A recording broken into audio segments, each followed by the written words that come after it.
En 1995, un coleccionista de Nueva Jersey compró una partida de cilindros de cera grabados de más de 100 años. Cuando los hizo sonar, oyó algo más que las melodías por las que había pagado. Una de las grabaciones era de un hombre que declaraba haber cometido un asesinato. Solo me arrepiento de un asesinato. El de Minnie Williams. Porque creo que la amaba.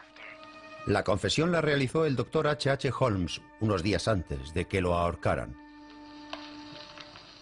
Nací con el demonio dentro. La voz dio una nueva pista sobre una de las más asombrosas series de homicidios de la historia del crimen. En 1890, Holmes transformó su hotel en una cadena de producción de muerte. Ahora sus palabras invitan a los cazadores de asesinos múltiples del siglo XXI a realizar un viaje de depravación. Y dos hermanas descubren el terrible secreto de su familia. Solo para fotografiar a alguien atado, lo quemaba vivo. Hay que contar la historia. 200 personas pudieron haber muerto a manos del primer asesino en serie de los Estados Unidos. El Hotel de los Horrores. Mi nombre es Joe Kosenczak. Llevo 27 años en la policía y tengo amplia formación y experiencia en los métodos de elaboración de perfiles del FBI. He participado en la investigación de más de 60 tipos de casos de homicidio y asesinato. Fui el investigador jefe en uno de los casos de asesino múltiple más horrendo de los Estados Unidos.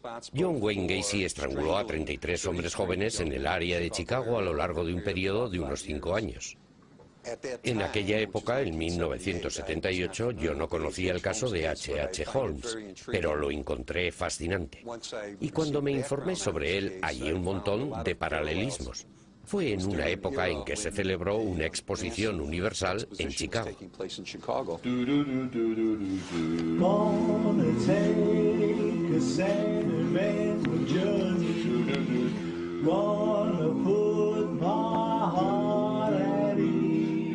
La década de 1890 fue la edad de oro de los Estados Unidos. La economía crecía enormemente y la segunda ciudad del país estaba hambrienta de gloria. Chicago quería tener el derecho de organizar el mayor acontecimiento del país, la gran exposición y feria mundial.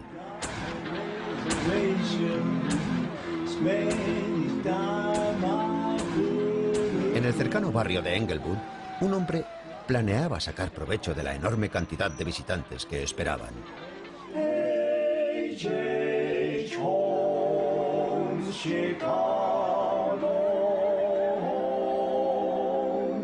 En el cruce de la calle Wallace con la 63, H.H. Holmes empezó poniendo una barbería, construyó su propio hotel de la Feria Mundial e ideó un plan para hacer mucho dinero. Durante 4 años asesinó a sus huéspedes y a sus hijos, empleados y amantes con objeto de vender sus cadáveres para la disección. Para cuando lo arrestaron en 1894, el asesino había dejado un legado escalofriante que está siendo estudiado ahora por el principal psicólogo criminalista británico. H.H. Holmes dejó una inmensa cantidad de material en confesiones, en declaraciones a la policía y en sus propias memorias. Es una mezcla fascinante de datos que nos dice hasta qué punto estaba, como mínimo, muy interesado en hacerse ver. Las propias palabras del criminal permiten al psicólogo y a un detective viajar hasta hace 100 años al interior de la mente del asesino. Herman Webster Mudgett, Herman Webster Mudgett, Herman Webster. El primer asesino múltiple de los Estados Unidos nació con el nombre de Herman Webster Mudgett en Gilmanton, New Hampshire, en 1860. Era el hijo mediano de un severo jefe de correos y una madre terriblemente religiosa que creció como el niño de mamá. Le gustaba la ciencia y ganó confianza diseñando artilugios y máquinas móviles. Los primeros años de Mudgett nos dicen que, si tenía que llegar a ser un asesino, de cualquier tipo que fuera o por cualquier razón, su estilo de matar reflejaría su fascinación por los artilugios y la maquinación de planes para conseguir que todo encajara. El plan más inteligente de aquel pobre muchacho era casarse con una chica rica de su ciudad y conseguir que ella pagara el billete de su viaje de huida de la pobreza, el ingreso en la escuela de medicina. Ain't gonna miss a thing, I'm gonna have my fling, I'm gonna live, live, live until I die. Podemos encontrar algunas huellas en los documentos históricos de Herman Webster y seguirle la pista en lo que dejó escrito. La primera vez que aparece su nombre es en el libro en el que se registró al matricularse como estudiante de medicina el 21 de septiembre de 1882. Durante el primer año de sus estudios de medicina, Mayet trabajó sobre cadáveres probablemente a diario. Tenía 3 clases a la semana sobre partes concretas del cuerpo y trabajaba sobre el cadáver en los días en los que tocaba esas lecciones. Tenía que memorizar un montón de material, algo así como memorizar una guía telefónica. Mayet consideraba que aquel trabajo era espantoso y pensaba que los estudiantes ricos lo tenían muy fácil. En aquel entonces, las clases, que había que pagar siempre, costaban entre 100 y 200 dólares de la época, así que o conseguía el dinero o no podía asistir a las clases. El conserje de la escuela, Doc Nigel, llamaba a los estudiantes a la clase de disección. Esta es la campana que se hacía sonar para que los estudiantes entraran en clase. La auténtica campana que dio inicio a la carrera de medicina de Herman Mayet. El estudiante sin dinero se enteró de lo que el conserje hacía entre los toques de campana. Era el conservador de los cadáveres de disección y cabeza visible de un negocio de trata de cadáveres. Esto es parte de los trapos sucios de la enseñanza de medicina. Legalmente, si se recurriera a los medios tradicionales en que todo está claro y en orden, solo obtendrían un 20% de sus necesidades. Aquí se movía dinero, de modo que es difícil probar que Doc Nigel aceptara cuerpos e hiciera la vista gorda, a pesar de que supiera que tal vez se habían conseguido de una manera menos legal. Mayet llegó a saber todo eso y estaba presente cuando entraban algunos cadáveres de dudosa procedencia. Them bones gonna walk around, them bones gonna walk around, them bones gonna walk around. Now hear the word of the Lord. El tufo a dinero fácil que se desprendía de aquellos cadáveres contagió a Mayet de una obsesión que lo acompañaría hasta el día de su muerte. La fantasía es el cimiento en el que se apoyan las causas que originan un asesino en serie. Los asesinatos del primer asesino múltiple de los Estados Unidos nacieron de un fantástico plan que un conserje corrupto inspiró en un estudiante de medicina llamado Herman Mayet. Mayet era capaz de ver los cadáveres humanos como un producto del que podía sacar dinero. Y creo que eso lo aprendió en la escuela de medicina. La facultad con aquellos muertos generaba una fascinación criminal y Mayet descubrió que cavando tumbas y vendiendo cadáveres podía pagarse los estudios y compartió su secreto con otro compañero de clase. Encontramos un libro de firmas que perteneció a un compañero que estaba en su clase en 1884 y resulta ligeramente escalofriante pensar en lo que hizo después, porque allí se lee: "Yo soy tu verdadero amigo, Herman Mayet". Y en la siguiente página aparece su compañero R.C. Lycott, médico, 1884. No solo es posible que Lycott y Mayet tuvieran una relación muy estrecha, sino que es muy probable imaginarlos junto a una mesa así, de esta anchura, con un cadáver en medio y a Lycott en este lado y Mayet en el otro trabajando sobre él, diseccionándolo durante 30 o 40 horas a la semana. Compartir un cadáver en el laboratorio contribuye a estrechar una relación. Tras diseccionar juntos los cadáveres de la escuela, Lycott y Mayet fantaseaban sobre un plan que los haría ricos usando aquellos cuerpos. Soñaban con conseguir un seguro de por vida gracias a su compañero intrigante. El plan era el siguiente: conseguir 3 cadáveres de la sala de disección, los de un hombre, una mujer y una niña. Previamente habríamos asegurado la vida del hombre por más de 30.000 euros a favor de su mujer y su hija. Prepararíamos las cosas para que pareciera que la mujer y la hija habían sido asesinadas, lo que provocaría a su vez el suicidio del desconsolado marido. Los cuerpos robados tomarían el lugar de los miembros de la familia auténtica después de que hiciéramos desaparecer a estos últimos. Mayet se haría a sí mismo beneficiario final y cobraría personalmente el seguro para repartirlo después secretamente con la familia. Este sueño de asesinato familiar podía haberse olvidado, pero por lo que sucedió después. Mayet no era el mejor estudiante. Terminó de los últimos de su clase y la facultad necesitó un segundo voto para acabar dándole su título de medicina. Se hizo médico por los pelos y entonces abandonó a la mujer que le había ayudado a conseguirlo y se fue a buscar a otra mujer a Moores Fork, al norte de Nueva York, pero tuvo que abandonar sus sueños médicos para enseñar. Y cuando estaba comprometido, se corrió la voz de que ya estaba casado y fue denunciado como mentiroso y timador. On a Sunday morn, saddle made forlorn. Sin duda tuvo que sufrir una crisis de confianza que tuvo que resultar enormemente traumática para él. El factor desencadenante de la actividad de los asesinos en serie suele ser algún tipo de estresante psicológico. En 1885, el hambre me amenazaba y al final tuve que vender el último de mis 2 caballos. El hecho de que tuviera problemas financieros pudo acelerar el proceso de llevar a cabo la idea de matar a una familia. Myatt dice que escribió a su compañero de conspiración de la universidad, Robert Laycock, y empezaron su caza de cadáveres. Este plan exigía una gran cantidad de material, de hecho no menos de 3 cuerpos. Pero ningún médico puede extraviar 3 cadáveres sin levantar sospechas.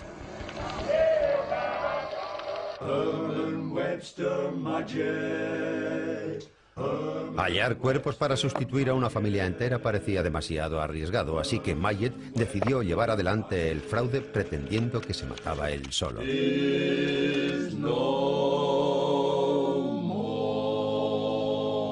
En el año 1886, Myatt trabajó en una farmacia para pagarse las primas del seguro de vida.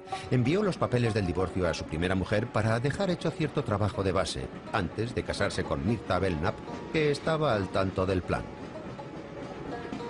Estando en Minneapolis me hice un seguro de vida de 16.000 euros a favor de mi esposa. Herman Myatt esperó que apareciera un cadáver sustituto que pudiera engañar a la compañía de seguros, pero el plan tenía un defecto fatal. Me resultó muy difícil conseguir un cadáver que pudiera sustituir al mío propio. Fue una espera sombría que duró como 2 semanas, en las que iba todas las mañanas a la sala de disección de la facultad para inspeccionar las llegadas. La pretensión de Holmes de que el haber estado vigilando los cadáveres a diario durante un largo periodo de tiempo le convirtió en un asesino es muy curiosa. Y puede haber algo de verdad en ella. Contemplando aquellos cadáveres, pudo eliminar de su mente la idea de que eran seres humanos e ir asumiendo la posibilidad de matar. Paradójicamente, el fracaso en el intento de sustituir su propio cuerpo por un muerto le llevó a intentar matarse de verdad. Después de decirle a un policía que tenía intención de suicidarse en 1888, fue ingresado en un manicomio junto a Filadelfia. Salió de allí 2 meses después con un nuevo plan. Lo terrorífico de Holmes es que no estaba loco. Utilizaba su inteligencia y habilidad para planear y llevar a cabo sus asesinatos. Empiezan a pensar en estrangulamientos y en apuñalamientos, y después acaban llevando a la práctica esas fantasías. Un cadáver recién muerto estaría mucho mejor.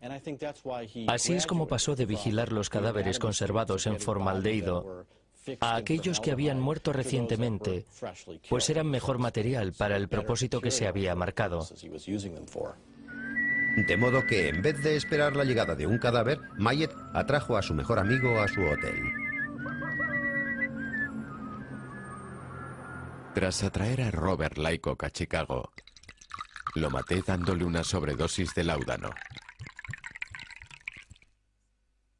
Si ha convertido en víctima a una persona que en determinado momento fue un amigo y posible cómplice, puede verse claramente que los patrones clásicos del asesino múltiple se están definiendo ya en su mente. Y está muy bien desarrollado el aspecto de fantasía que albergan todos los asesinos en serie. Myatt puso a su compañero de intrigas en su bañera llena de hielo. Y allí, en la luz parpadeante de una solitaria lámpara de gas, aquella cara muerta parecía reproducir las líneas de mi propio rostro. Los detalles gráficos que Mayet nos da del cadáver de Lycott son muy importantes en el sentido de que está disfrutando de contarnos todo tan detalladamente. Pero, al mismo tiempo, intenta justificar lo que está haciendo, pretendiendo que lo hace para obtener un beneficio económico. Con lo que nos muestra que ya no está pensando en los cadáveres como personas. Solamente piensa que son cuerpos que tienen un valor comercial para él. Y eso es algo que deja absolutamente claro. Cuando miré me di cuenta de que podría conseguir al menos 16.000 euros después de algún que otro problemilla.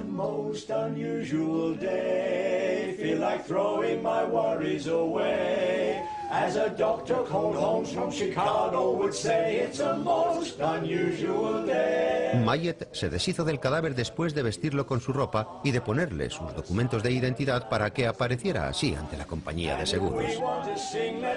Y así, tras sufrir unos cuantos problemas y alguna huida complicada, conseguí engordar mi cuenta corriente con 16.000 euros. En la superficie puede parecer que el dinero es la principal motivación para él, pero en realidad es una persona que pasa mucho tiempo fantaseando sobre la muerte y el asesinato. Y en general hay algo más que eso. Y el asesinato es una forma de hacer realidad sus fantasías. Con el dinero obtenido por el asesinato de Laycock, pudo comprar estas tierras para construir la casa de sus sueños. Había una farmacia y una barbería, y ahora estaba levantando una gran casa.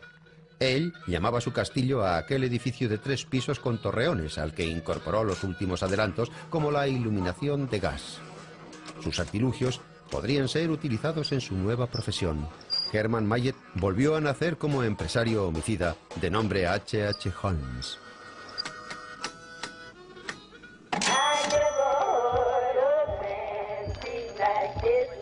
Conoció a un empresario de mudanzas, Wade Warner, al que hizo creer que era inventor de una máquina de doblar cristal. Hizo que Warner instalara un horno para la fabricación de cristal en el sótano, para atraer a los inversores. Y entonces Holmes dio comienzo a la siguiente fase de su locura asesina, los asesinatos de negocios. La próxima muerte fue la de Warner. Me aseguré de que me firmara 2 cheques por pequeñas cantidades, a los que después yo añadí la palabra 1000 y los ceros necesarios. El banco me daba por ellos grandes cantidades de dinero. El fraude de Holmes saldría a la luz si Warner descubriera el asunto de los cheques falsos. En el sótano del castillo había un gran horno, y fue allí a donde yo atraje al señor Warner. Tenía su propia moralidad personal, pero aún sabía que aquello que estaba haciendo estaba mal. Entonces, cerré la puerta del horno y lo puse a funcionar a toda potencia. En poco tiempo no quedaron ni los huesos de la víctima. Holmes estaba industrializando el hobby que había aprendido como estudiante de medicina cuando asaltaba tumbas para robar cadáveres. Incluso reciclaba los ataúdes y los vendía para obtener un beneficio. El castillo que había construido albergaba su negocio de cadáveres que robaba de tumbas para venderlos a la escuela de medicina. Este tráfico de cadáveres funcionaba a toda máquina cuando Holmes mató, según él mismo, accidentalmente, a otro médico con el que hacía negocios, el Dr. Russell. Durante una discusión sobre el pago de la renta que me debía, lo tiré al suelo de un fuerte golpe con una silla y tuve que buscar otra forma de ocultar el crimen.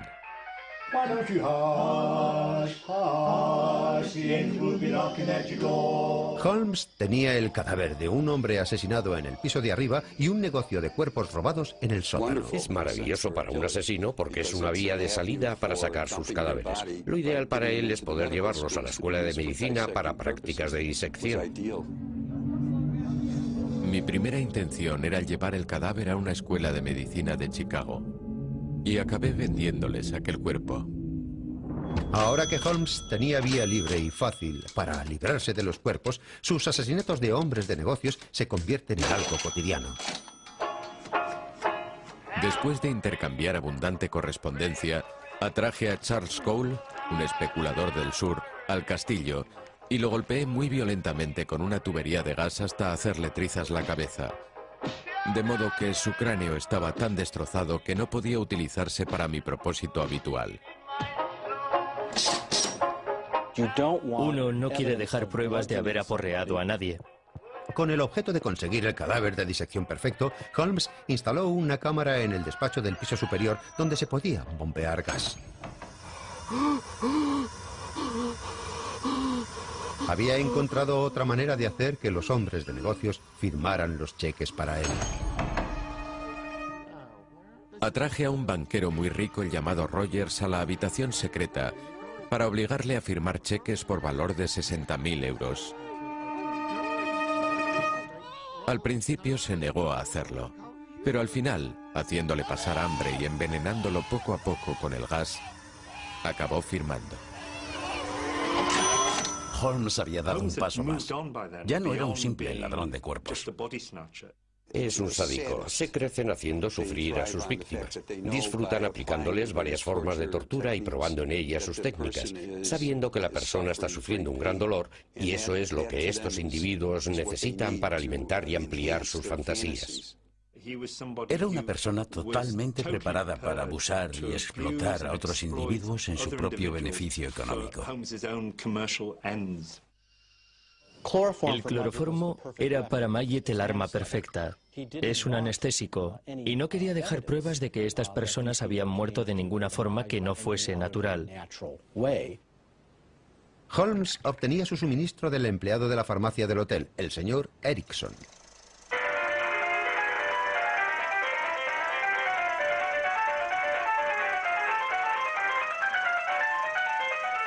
La necesidad de conseguir tanto cloroformo es bastante significativa.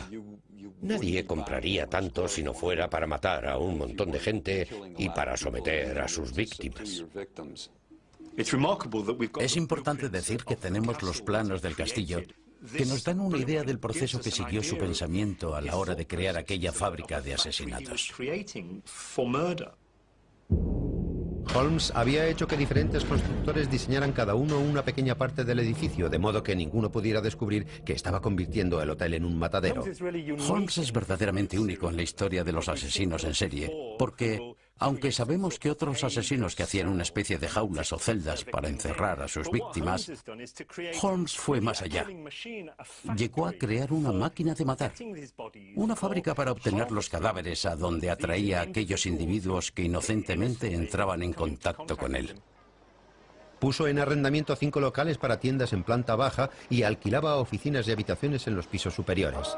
Tenía que llevar los cadáveres de la cámara de su despacho por el resto del hotel sin ser descubierto. Para ello, podía arrastrar un cuerpo de su despacho a un baño privado que tenía una trampilla por la que se podía dejar caer el cadáver al baño de abajo. De allí podía llevarse a la sala de disección contigua. En el fondo de esta sala al laboratorio había un armario sin suelo. El cadáver que se metía allí caía sobre una plataforma que lo recogía en la habitación de abajo. Para llegar hasta allí, Holmes volvía al baño, que tenía una escalera secreta que conducía a la plataforma de captación de cadáveres. El doctor asesino, por último, dejaba caer el cadáver por un vertedero que llevaba al sótano. Holmes podía coger a sus víctimas y moverlas a través de una auténtica máquina de matar de 3 dimensiones, lo que le permitía atraer a estos inocentes a su telaraña, a su trampa, al lugar que llamaba su castillo. Los visitantes decían que la disposición tipo laberinto del hotel parecía hecha deliberadamente para provocar la desorientación.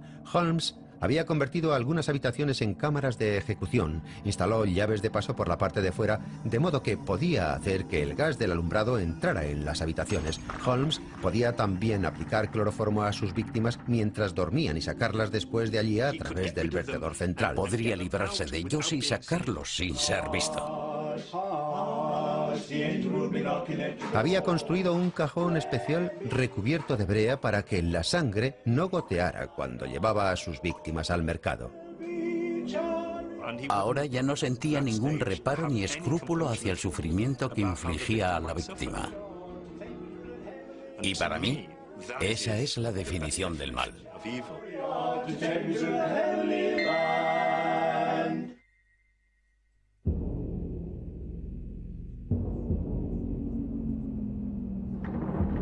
Los primeros cadáveres salieron en 1891 de la cadena de montaje de muerte instalada en el Hotel Chicago H.H. Holmes. Eso encajaba bien con su plan general. Tenía a las víctimas alineadas con sus seguros de vida preparados. Y entonces los iba matando para cobrarlos. Holmes hizo suficientes pólizas de seguros de vida como para cobrar 200.000 euros, pero también mataba para conseguir dinero más fácil, aquel que las escuelas de medicina pagaban por los cadáveres. La Escuela de Medicina Hahnemann de Chicago había formado al mecánico Charles Chappell para que preparara los cadáveres para su uso médico. Holmes le dio trabajo en el castillo. Primero le enseñó los brazos de un hombre y más tarde el cadáver de una mujer que ya estaba preparada para la venta.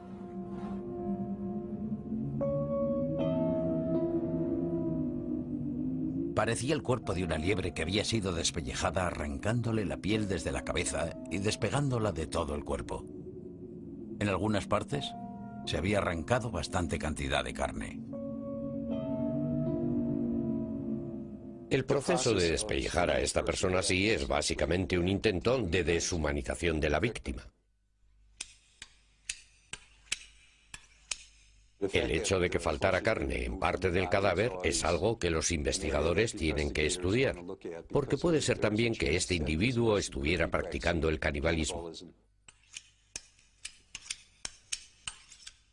De repente tienes un hombre joven que te dice que puede conseguirte 30, 40 o 50 cadáveres, los que quieras, sin problemas ni preguntas. Te dice, se los consigo, me paga la tarifa y ya está. Eso es un sueño hecho realidad, un auténtico chollo para las escuelas de medicina. La corrupción del sistema le permite y le ayuda a hacerlo. Solían pagar entre 16 euros y 25 euros, en parte para cubrir el transporte y también como tarifa. Para ganar más, Holmes instaló 2 cubas en el sótano del hotel. Una estaba llena de ácido carbólico, un producto químico que disuelve la carne. La otra contenía cloro para blanquear los huesos. Holmes le dio los huesos a Charles Chappell para que los montara como esqueletos completos. El beneficio de Holmes por cada esqueleto montado era de 140 euros. Es un gran movimiento sinérgico. Coger aquellos huesos y articularlos para poder vender algo que ibas a tirar. Con eso doblas tus beneficios, porque los esqueletos eran muy codiciados por los estudiantes de medicina. Pues así, podían estudiarlos directamente en el laboratorio o en la biblioteca. Y hasta hoy en día hay montones de ellos en las escuelas de medicina. Para 1892, H.H. Holmes dirigía un sistema perfectamente integrado de asesinatos, preparación de cuerpos y venta de cadáveres. Entonces pasó a la siguiente fase, los asesinatos sexuales. En su extenso relato, Holmes se ve primero como un defraudador de seguros. Pasa luego a tratar cadáveres y a venderlos, hasta que al final pierde cualquier tipo de sentimiento y consideración hacia sus semejantes humanos. Entonces, decide que puede utilizar el poder que ejerce sobre la gente para obtener de ellos una gratificación sexual. Y empieza a centrar su atención en las mujeres. Las mujeres se sentían atraídas hacia él. Le gustaba flirtear y ellas creían lo que les decía. Pues al parecer era muy guapo y tenía una gran personalidad, de modo que atraía a muchísimas mujeres. Oficialmente vivía con su esposa Mirta y su hija Lucy en Wilmette, en las afueras de Chicago. Mirta lo describe como un marido increíblemente cariñoso, que adoraba a su hija y que siempre le traía algún animalito, porque a ella le encantaban. A Holmes le gustaba emplear a mujeres en su imperio comercial. Dio trabajo a mecanógrafas, doncellas y dependientas. Era partidario de la novedosa idea del derecho de la mujer al trabajo remunerado y hasta montó una agencia de empleo para mujeres. Lo que hacía básicamente era proveerle de un suministro de víctimas. La víctima era una joven hermosa de mi tienda. Las siguientes víctimas. Serían 3 mujeres jóvenes que trabajaban en mi Vestidas solo con restaurante. sus camisones. Les di cloroformo a todas a la vez. Y gritaban por las calles. En la historia de los asesinos en serie, es muy extraño que la agresión sexual aparezca tan tarde en todo este proceso. Ese suele ser, en la mayoría de los asesinos múltiples, el factor que los lleva a realizar los asesinatos. Pero parece que Holmes llegó a ser consciente de su poder con el tiempo y de que podía salirse con la suya y convertirse en un agresor sexual y secuestrar, violar y abusar de las mujeres, porque sabía que al final las iba a matar sin sufrir las consecuencias. Holmes alquiló la joyería del castillo a un relojero llamado Ned Conner, que llegó con su atractiva esposa Julia y su hija de 8 años. Les dio también una habitación encima de la tienda y les ayudó aún más dando trabajo a la hermana de 17 años del relojero. Ahora que Conner estaba en deuda con él, Holmes empezó a pensar en llevar a la práctica su fantasía de asesinato familiar de la sala de disección. Pocos meses después la hermana estaba muerta. Holmes confesaría que cuando ella rechazó sus proposiciones sexuales, la envenenó. La misteriosa muerte acabó con el matrimonio del relojero y su mujer. Julia Connor comenzó una relación con Holmes. No tenía ni idea de que él era un asesino y acabó quedándose embarazada. En la Navidad de 1891, Holmes obsequió a Charles Chappell un maletín que contenía los huesos pelados de Julia Connor. El castigado cuerpo de su hija estaba enterrado en el foso de cal del castillo. Cuando mató a la hija de Julia Connor, se estaba librando de una testigo, pues era una niña que podría incriminarle. Si había una muchacha de 8 años que él pensaba que podía inmiscuirse en sus actividades, la mataría tranquilamente, sin que significara nada para él.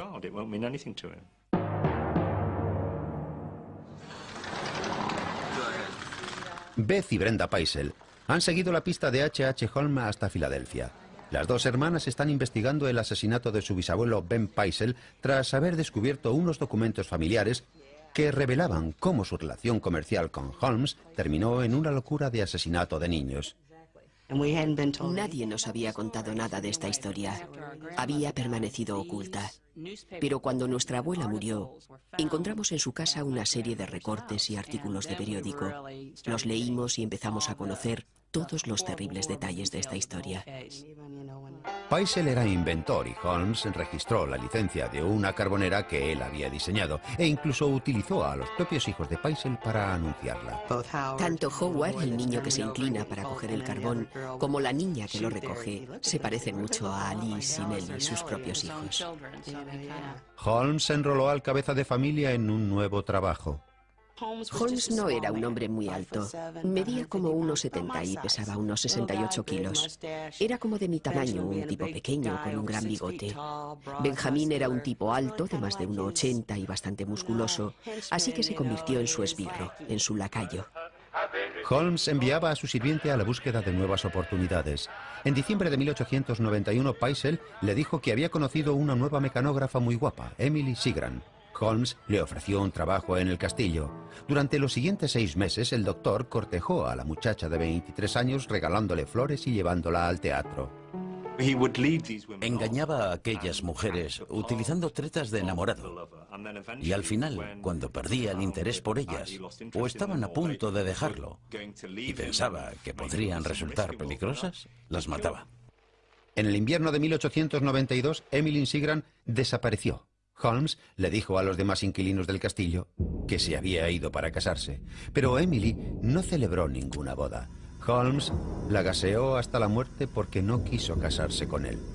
Los asesinatos eran cada vez más y la necesidad de matar crecía continuamente. Al principio usó la cámara para asegurarse grandes sumas de dinero de sus víctimas. Pero ahora ha dado un paso más y está utilizándola para torturar y asfixiar a las mujeres por las que se siente atraído sexualmente. No volvería a abrir la cámara hasta que dejara de sufrir la tortura de una muerte lenta y prolongada. Miles de personas acudían a Chicago a la Exposición Universal y Holmes tenía habitaciones para todos ellos. Pero cuando se inauguró la exposición, Holmes pensó en algún modo incluso más provechoso de ganar dinero. Una heredera tejana había respondido a su anuncio que solicitaba mecanógrafas. Minnie Williams respondía a un patrón algo superior al de las víctimas habituales de Holmes. Era actriz y profesora de declamación, pero tenía algo que la hacía aún más atractiva para él. Tierras por valor de 40.000 euros de la época en el estado de Texas. Pero tenía una pega. Minnie Williams tenía una hermana que podía reclamar las tierras de la familia, y Holmes puso en marcha un nuevo plan de asesinato. En la fiesta del 4 de julio de 1893 fue a recoger a la hermana de Minnie a la estación de Englewood. La recogí en la estación y la llevé al castillo, diciéndole que Minnie la esperaba allí. La hermana no estaba en su mesa de trabajo y la puerta de la cámara estaba abierta.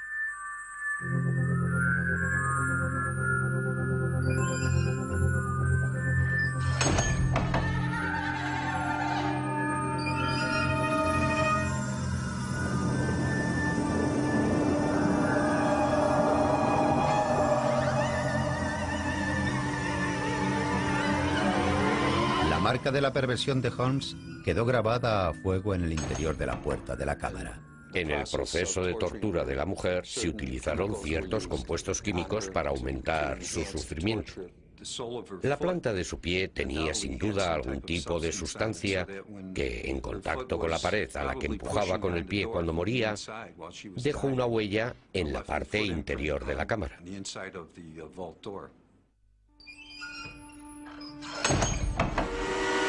Holmes dice que después invitó a Minnie Williams a hacer un viaje en tren.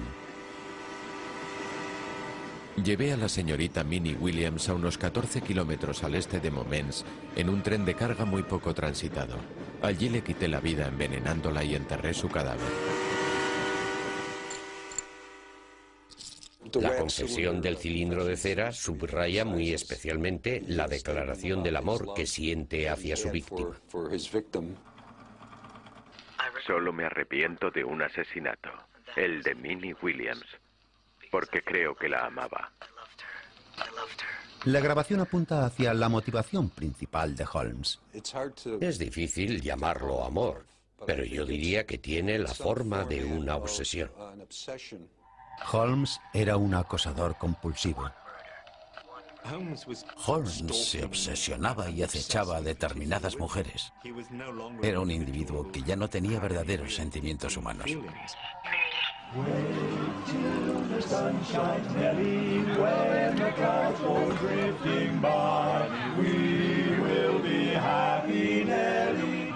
En 1892 la policía de Chicago creó el Departamento de Personas Desaparecidas para buscar a los cientos de personas que habían desaparecido durante la Exposición Universal. Durante los 3 años anteriores, H.H. Holmes había asesinado a tantos visitantes de la Exposición Universal que se le había amontonado el trabajo. A veces el asesino suele querer conservar el cadáver cerca.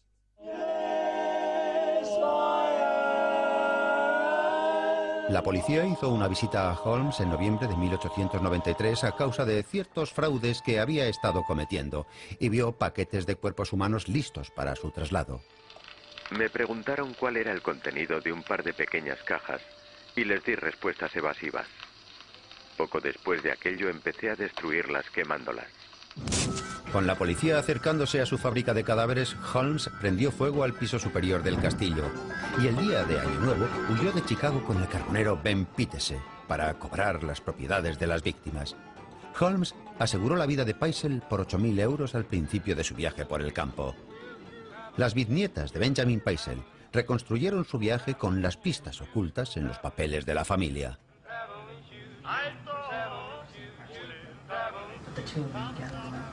El plan era que Benjamin se trasladara a Filadelfia y abriera allí la oficina de patentes, que funcionaría un tiempo antes de que se produjera ningún accidente o de que se declarara alguna muerte con reclamación de seguro. A Benjamin y a su familia se les dijo que se sustituiría su cuerpo con otro que se pareciera a él. Holmes había quedado en verse con Peitzel en la oficina de patentes de Filadelfia el 2 de septiembre de 1894. Lo que acabó sucediendo es que Holmes mató realmente a Benjamin Peitzel, no sustituyó su cuerpo. Esta es la confesión de Holmes. Solo presentó una dificultad, fue necesario que lo matara. Se refiere a Benjamin Peitzel. De manera que no se produjera ningún tipo de lucha o movimiento por su parte. Superé ese problema atándolo firmemente de pies y manos y procedí a quemarlo vivo. Empapé sus ropas con benzina y le prendí fuego con una cerilla.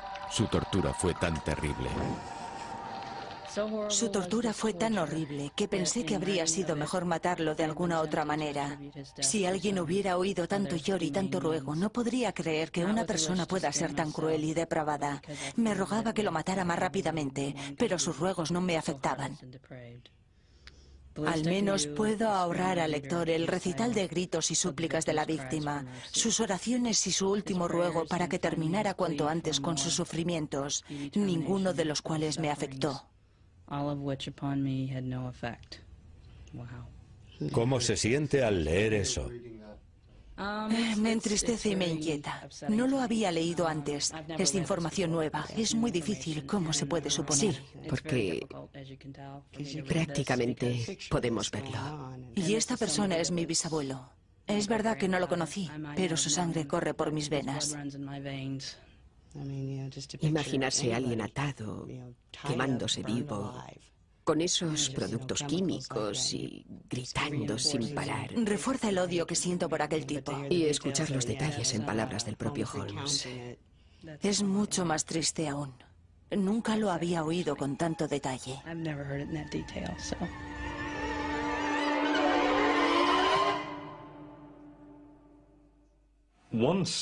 Cuando estás montado en esa montaña rusa, esa vorágine de asesinatos, de secuestrar personas, envenenarlas con gases o usando ácido,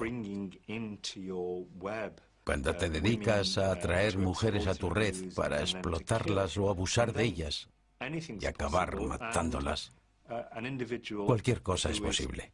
Y un individuo que está haciendo todo eso seguirá explorando más y más allá nuevas formas de obtener lo que necesita de sus víctimas con todo lo que esté en su mano. A la hora de cobrar el seguro, el asesino en serie H.H. Holmes se dio cuenta de que la esposa y los hijos de la víctima podían también reclamar el dinero. Holmes le dijo a Carrie Peitzel que su marido estaba escondido y se ofreció para ocuparse de sus hijos. Fue por la mañana temprano. Me dirigí al taller donde había dejado los cuchillos para que fueran afilados. El pequeño Howard de 8 años fue asesinado primero. Su cuerpo fue cortado, quemado e introducido en la chimenea de una casa de Indiana. Holmes se llevó a las niñas Alice y Neil al norte, a Canadá.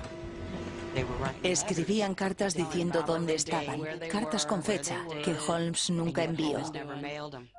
Queridos abuelos, espero que estéis bien. Está haciendo muy mal tiempo y Nelly y yo estamos resfriadas. Decidle a mamá que Howard no está con nosotros. Holmes adaptó su baúl de viaje para convertirlo en una cámara de gas portátil y el 25 de octubre de 1894 metió a las 2 niñas allí.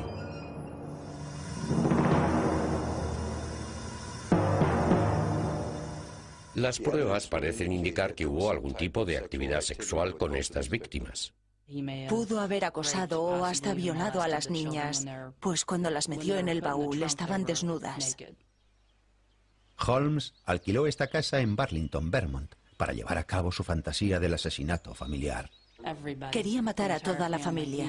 Planeó matar a Carrie Peitzel, a Desi, la hermana mayor, y a nuestro abuelo Horton, que era un bebé, así que nosotras no estaríamos aquí.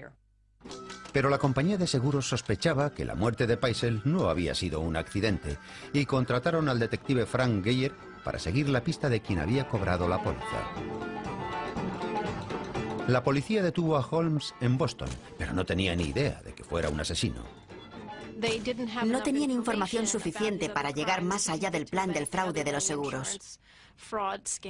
Y como Ben Paisel estaba carbonizado e irreconocible, Holmes declaró que era un cadáver que había robado de la morgue y que Paisel estaba oculto dándose la gran vida por ahí. Holmes se hizo famoso por haber maquinado el plan de los seguros del cementerio. En la cárcel decidió escribir un libro sobre sí mismo. Sus memorias, como todas las de los asesinos múltiples, son una justificación de sus actos.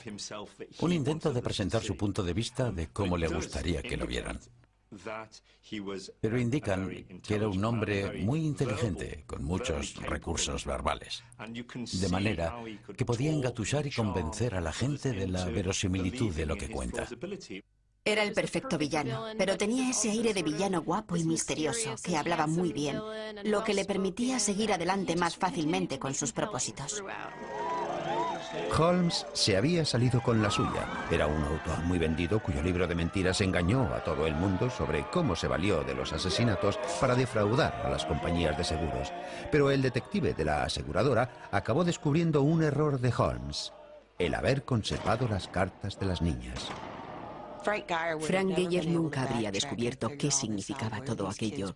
¿Dónde estaban esos niños entonces, o que hubieran estado en todas esas ciudades diferentes sin las cartas? Holmes las conservó. Nunca se las mandó a la madre de los niños. Holmes las había conservado y con ello se puso la soga alrededor del cuello. Las cartas de Alice llevaron a Geyer hasta la casa de Toronto. Los titulares transformaron a Mayet de estafador en delincuente sexual y después en un nuevo fenómeno, en asesino múltiple. El día en que encontraron a Alice y Nellie, los detectives entraron en el hotel de Chicago, hallaron la cámara de la muerte, ropas de mujer ensangrentadas y restos humanos putrefactos. Cuando la policía encontró una gran pieza de soga, llegó a la conclusión de que Holmes había diseñado la propia casa para realizar los asesinatos. Creó un instrumento para practicar el asesinato, que era el propio edificio. Podía dormir a sus víctimas con cloroformo o colgarlas, y utilizar el edificio que con tanto cuidado había construido para facilitar el movimiento del cadáver. Charles Chappell entregó a la policía la última bolsa de huesos que Holmes había dejado. Una víctima, que se cree era la mujer del relojero, Julia Conner, fue recuperada de la escuela médica de Hahnemann, donde estaba montado su esqueleto. Frank Geyer seguía buscando al pequeño Howard Paisel. Un mes después de hallar a las niñas, Geyer encontró en la casa de Indiana los restos carbonizados del chaval. Dejando de creer en las historias de sustitución de cadáveres que contaba Holmes, Filadelfia lo encausó por el asesinato de Ben Paisel. En Filadelfia, el juicio a H.H. Holmes fue el mayor acontecimiento de la historia de la ciudad. Holmes fue declarado culpable y condenado a muerte, lo cual fue una nueva oportunidad para que la prensa se implicara realmente en el caso. Cometió su último crimen cuando, pagado por los periodistas, confesó 27 asesinatos, pero las pistas recogidas en Chicago sugieren que hubo hasta 200 muertos. Hubo muchísimas más víctimas de las que él admitió haber matado. Tal vez docenas de personas. Más de 27 sin duda, porque había un montón de informes policiales atribuidos a personas que habían estado relacionadas con el castillo. Finalmente, la empresa de cilindros de cera nos dio las ideas del propio Holmes sobre su naturaleza y sus motivaciones. No podía evitar ser lo que era, un asesino. Del mismo modo que el poeta no puede rehuir la inspiración a la hora de hacer una canción. Yo creo que fue el asesino en serie más horripilante de los Estados Unidos. Fue un asesino astuto e ingenioso. Holmes fue la primera persona en la época moderna que se valió de las complejidades y el anonimato de la sociedad actual para matar una y otra vez sin ser descubierto. Y haciéndolo, abrió el camino a otros muchos asesinos múltiples que le siguieron y que proliferaron 50 o 60 años más tarde. Este es el lugar en el que Holmes mató a nuestro bisabuelo Benjamin Pitezel. Queríamos venir a verlo y saber cómo sucedió todo para poder darle algún tipo de conclusión y hacerle una especie de despedida o adiós. Este es el lugar donde podemos llorarle y decirle adiós a nuestra manera. No te hemos olvidado, Ben. Benjamin y Carrie unidos hasta el final.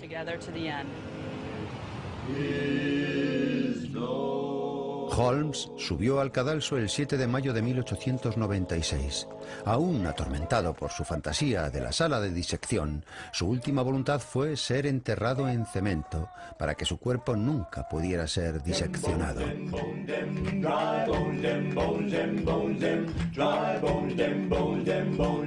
Dry bone, now